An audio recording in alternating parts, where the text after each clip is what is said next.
Now, your behaviour creates your brand, believe it or not.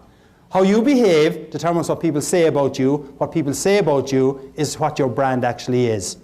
But let's go back to Officer Schmidt for a second, and I want to give you an example of behaviour here. After that incident with Officer Schmidt where he gave me the $75 ticket, I went home to my darling wife of so many years looking for sympathy.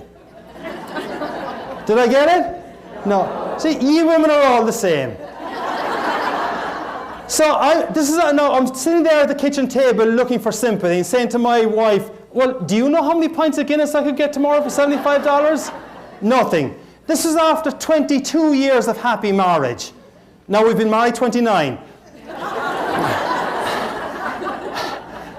But after a couple of minutes, my wife comes over and she puts a piece of paper down on the kitchen table and she said, I gave you that insurance certificate about 4 weeks ago. I knew you wouldn't put it in the car. I looked up at her and I said, so it's your fault.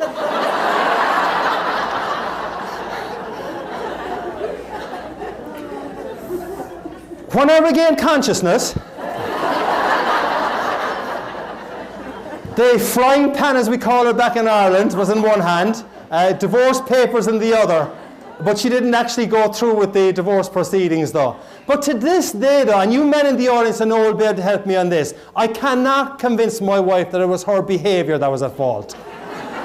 So if the men in the audience ever meet my darling wife, just kind of try and win my side of the argument for me. But that's obviously a goofball example about behaviour though. But your behaviour, as part of the gift of gab, goals, attitudes, behaviour, creates your brand. There's one simple little thing that I suggest to people that will help you to create an even better brand experience and brand behaviour for the people that you work with. Each of you, I think, has got a program in front of you. Before you leave today, I'd like you to write down 3 words on that program. And maybe on a piece of paper, roughly the size of a credit card, write the 3 words down. And the 3 words I'd like you to write down that will make a difference to the gift of gab that you bring to other people is, if you were to write down the 3 words that you would like people to say about you after they have dealt with you. Because they're the 3 words that effectively describe your brand. And if you were to write down those 3 words and say, those are the 3 words that I would like people to say about me after they've dealt with me, in whatever area, in that neighbourhood or in my workplace.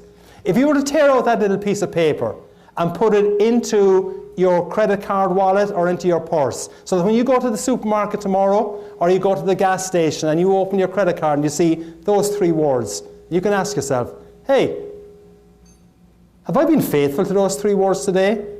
Will the last person I was speaking to on the phone or the person that's just left my office, would they describe me in those 3 words? It's a simple little practice that can make a big difference to you. Goals, attitudes, behaviour. And if you adopt and adapt goals, attitudes, behaviour, it definitely will help to give you a true top of the morning experience.